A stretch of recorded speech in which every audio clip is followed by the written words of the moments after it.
Gracia y paz. Sucede a veces que a los discípulos de Cristo se les concede el privilegio de participar de los sufrimientos de la cruz. No con fines expiatorios, eso solo es aplicable para el Señor Jesucristo, sino para la manifestación del carácter de Cristo en nosotros.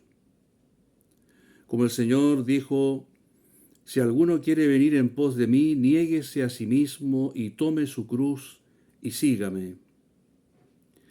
A través de estas experiencias asociadas a la cruz, el Señor produce una resta y una suma en nosotros. Menos yo y más Cristo. Así vamos siendo transformados o transfigurados en la misma imagen del Señor, para que Él llegue a ser el primogénito entre muchos hermanos. Si miramos las circunstancias que rodearon la muerte del Señor, podemos explicar cómo la cruz opera en nosotros también. Nosotros no padecemos por culpa de otros, como en el caso del Señor, sino por nuestras propias deformidades, porfías, por nuestro propio carácter, a fin de ser transformados en la imagen de Cristo. Pero siempre que vivimos alguna forma de cruz, para que en nosotros pueda producirse una resta de lo que somos, esa cruz sigue de alguna manera el modelo de la muerte del Señor. Por eso podemos decir que es una muerte paradigmática.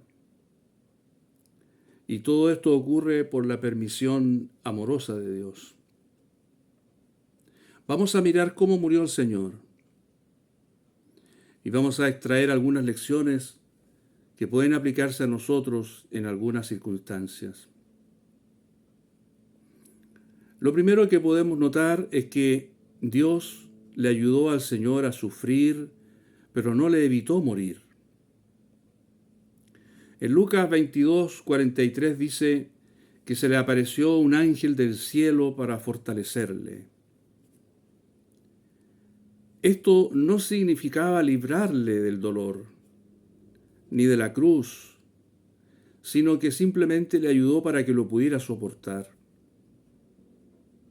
Así también Dios no te evitará el tener que morir a tu yo, a tu vida, a la vida de tu alma, a tus planes, a tus propósitos, a tu carácter, pero te ayudará a soportar el dolor de la pérdida. Vendrá un ángel, habrá alguna palabra amiga, algo que ayude a mitigar el dolor por un lado y que te fortalezca por otro para soportarlo. Segundo, hubo un amigo entre los matadores. Sí, no un enemigo, un amigo. El Salmo 55:12 dice así: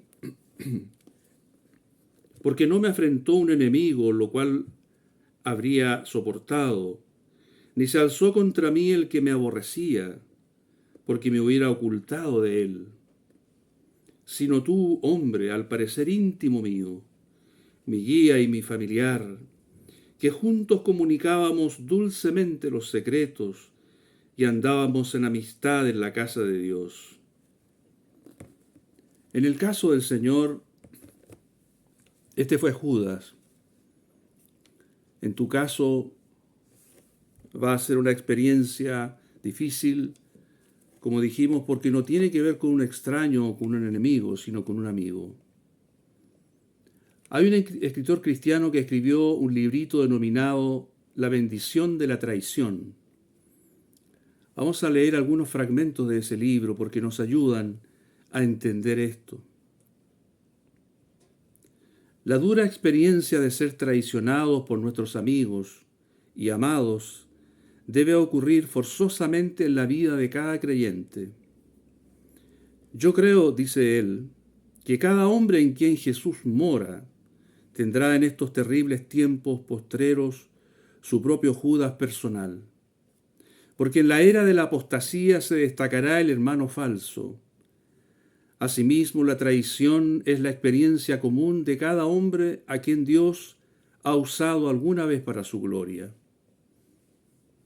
Toda la historia de la Biblia hace eco del hecho de la traición a mano de nuestros amigos. Abel fue traicionado por su único hermano, Esaú por su hermano gemelo, Isaac por su hijo, Urías por su rey en quien confiaba y por su esposa encantadora, Jesús por su discípulo consagrado, Pablo por falsos hermanos. No necesitamos seguir, dice, porque esta solemne verdad permanece. A menudo son nuestros amigos los que se levantan contra nosotros, y así se multiplican nuestras aflicciones en la vida cristiana. En general, continúa, yo he sido tratado con mucha más bondad por inconversos que por hermanos declarados, y he experimentado a menudo la herida aplastante de la traición a mano de aquellos que profesaban amarme. Esta paradoja puede perturbarnos y entristecernos, pero la sabiduría y el amor de Dios se ve en todo ello, en la serena verdad de que Él no libró ni a su propio Hijo a este respecto, sino que lo envió a la muerte por mano de un amigo. Que Dios instruya nuestros corazones por medio de esta preciosa lección.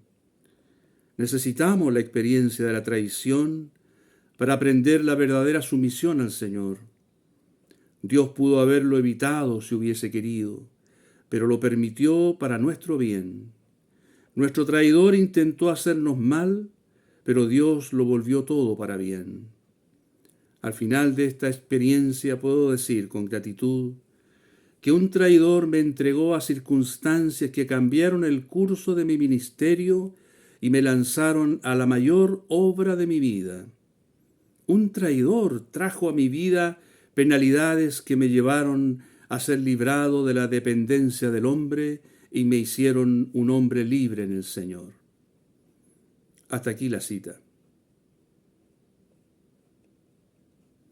Tercero, el Señor pudo escapar si hubiese querido, pero no quiso. El Señor tenía a su disposición más de 12 legiones de ángeles, pero no hizo uso de ellas. Tenía el poder para restaurar la oreja de Malco, pero no quiso usarlo para defenderse, porque él tenía en su mente el propósito superior de la cruz. Cuarto, él no acarreó a otros consigo. Cuando lo fueron a prender, él dijo, si me buscáis a mí, dejad ir a estos. Es típico del hombre acarrear a otros consigo en la desgracia. Pero aquí no se trata de un mero hombre, ni tampoco se trata de una desgracia. El Señor debía ir solo a la cruz y buscó la manera de liberar a sus discípulos. Ya les llegaría a ellos la hora de seguir sus pasos. Quinto, la muerte en la cruz era la copa, es decir, la voluntad del Padre. Por eso el Señor dijo, la copa que el Padre me ha dado, ¿no la he de beber? Cuando el Señor entendió que su muerte y la voluntad de Dios eran una sola cosa, aceptó la copa del Padre. Por eso oró 3 veces en el Getsemaní para asegurarse de que esa era la perfecta voluntad de Dios. Y cuando entendió que la muerte era la perfecta voluntad de Dios, entonces tuvo descanso y aceptó la voluntad del Padre. Sexto, los amigos lo abandonaron. Dice la Escritura en Marcos 14:50, entonces todos los discípulos dejándole huyeron. Aquí no se trata de que uno o dos, todos. En la hora suprema no hubo nadie a su lado. Igual como ocurriría después con Pablo. todo me abandonaron, dice. Este es el camino de la cruz. En la hora álgida, cuando se requiere morir, cuando se requiere estar dispuestos a ir a la cruz, entonces tú estarás solo. Séptimo, el discípulo más fiel, el más entusiasta, le negó. Pedro se ufanaba de su fidelidad y su lealtad al Maestro. Siempre era el primero, a tal punto de decir que él jamás negaría, jamás él evitaría el dolor por causa de su Maestro. Pero nadie escapa a la débil condición humana, ni Pedro ni nadie. Aún el mejor de los hombres, si no lo negó, está en la posibilidad de hacerlo. Potencialmente todos somos Pedro o somos tal vez Judas. Es la misericordia de Dios la que nos sostiene y nos libra. Octavo, el Señor fue de mano en mano y de boca en boca. Primero el Señor fue llevado a Anás, luego de Anás fue a Caifás, de Caifás a Pilatos, y de Pilatos a Herodes, y de Herodes de vuelta a Pilato.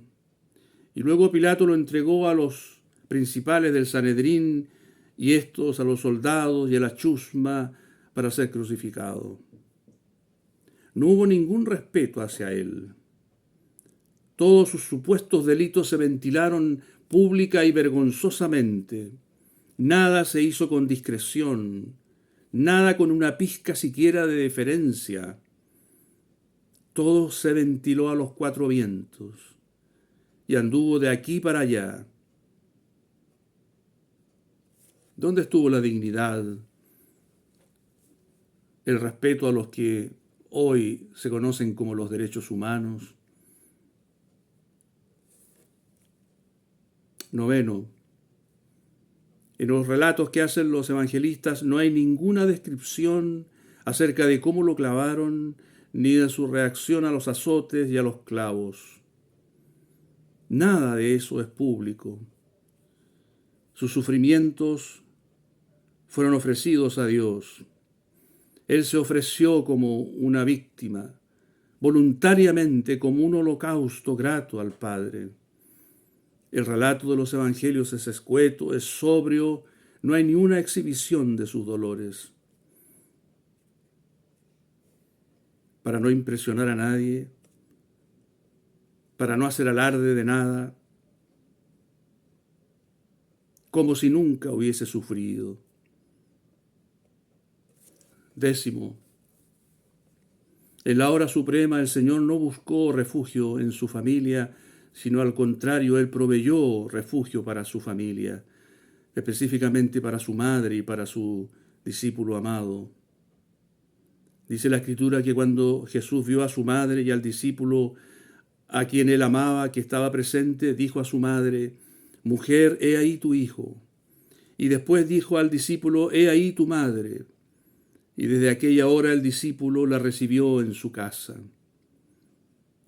Era la hora de la debilidad para el Señor, en que podía reclamar la atención de los suyos hacia sí. Pero no ocurrió eso. En cambio, Él centró su atención en esa mujer que quedaba como huérfana de un hijo. Y también puso su atención en ese discípulo que quedaba también ausente del cariño de su maestro. Aún en esa hora de máxima debilidad, Él tuvo la fortaleza del amor para preocuparse no de sí mismo, sino de los que dependían de Él. 11. De su boca salió bendición y de su costado sangre y agua. Estar dispuesto a morir no es suficiente. La demanda es más alta, es morir bendiciendo a los matadores y rogando por sus enemigos. La voluntad de Dios es que a causa de nuestra muerte, el agua de vida lave a muchos y su sangre, y su sangre, y su sangre lave y limpie los pecados. En el caso del Señor fue así, en el caso nuestro por supuesto que no. Sin embargo, de su boca salió bendición y de su cuerpo también. No basta morir, hay que morir como Cristo murió. 11. Los que se compadecen. No son los cercanos, los amados o los que le amaron o los que recibieron de él algún bien. ¿Cuántos hubo que fueron sanados, que fueron libertados? No hubo ninguno allí. Sin embargo, estuvo José de Arimatea y Nicodemo, que se acercaron para ungir su cuerpo y sepultarle. Ellos no formaban parte del círculo íntimo de sus discípulos, pero en ese momento ellos quisieron ayudar. Ellos no pudieron evitar su muerte, pero al menos quisieron honrarle después de muerto. Así también será contigo. Otros, los ajenos, pero compasivos, te ayudarán. Y tú verás llenarse sus corazones de una gran nobleza, intentando mitigar un dolor que ellos no han causado.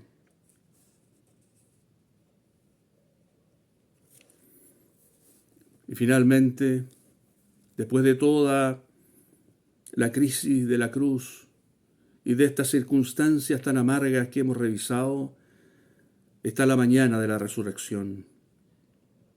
Por supuesto que viene la resurrección. En Cristo no hay muerte sin resurrección. Él la vivió y nosotros también, si es que alguna vez tenemos que pasar por alguna forma de cruz. La resurrección cambia todas las cosas. Ahora puedes ir donde nunca antes ibas, llegar a donde nunca antes llegabas. Los frutos se multiplican. Hay asombro, hay gozo, hay alabanza, hay gloria. Mira todo lo que hubo en el Señor. Cuánto regocijo despertó y provocó en sus discípulos.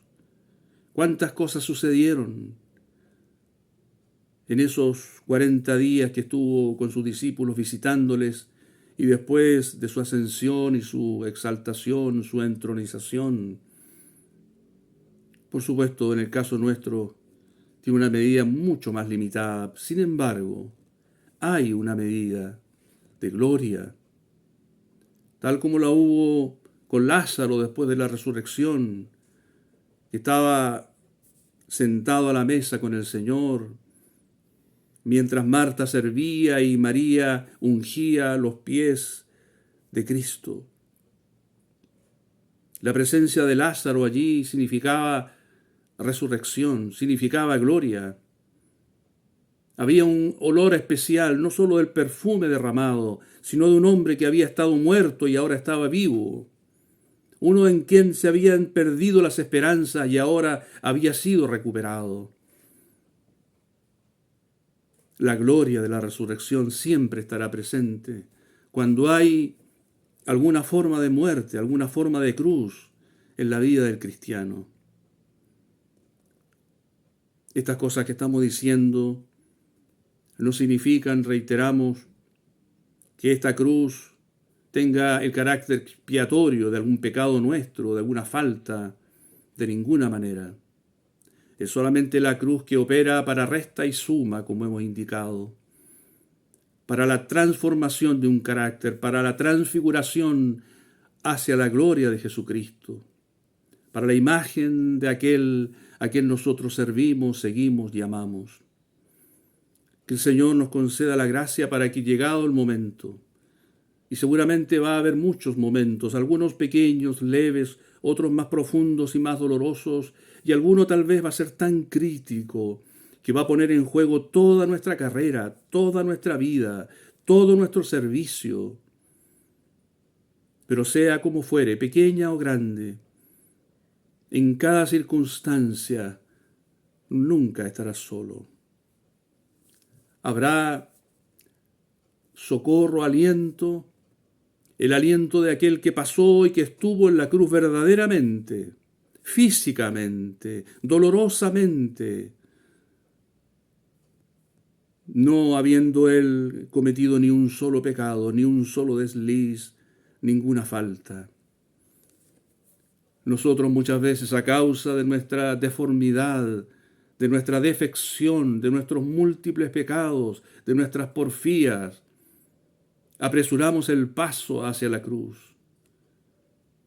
Sin embargo, en todas estas circunstancias podemos recibir el socorro de aquel que la vivió verdaderamente y que hoy está presente en cada circunstancia de nuestra vida. Ningún dolor le es ajeno, ningún trago amargo, ninguna copa que bebamos le será ajena. Por tanto, pedimos ayuda para que cuando llegue ese momento, pedimos el socorro para que no nos falte la fe y para que ese momento de zarandeo se convierta en un momento de gloria luego. Padre, te damos gracias por este ejemplo bendito que tenemos en nuestro Señor. Qué horrenda muerte la suya, qué circunstancias más terribles. Sin embargo, entendemos que todo eso fue ordenado por ti, para que nosotros, cuando tengamos que vivir alguna forma de aquello, alguna pequeña forma de esa muerte, por causa de nosotros, de nuestras torpezas y porfías, que lo hagamos en la esperanza de recibir el oportuno socorro de aquel que nos conoce y que lo vivió. Padre, te damos gracias por tu Hijo. Qué bendito Salvador nos has dado. Qué gloria tenerlo. Qué gloria amarlo y seguirlo. Enséñanos, Padre, a aceptar la cruz cuando sea necesario y a vivir por tu gracia también el día de la resurrección. En el nombre de Jesús. Amén. Que el Señor nos siga guardando y sosteniendo para avanzar en este camino precioso, el camino del discipulado. Amén.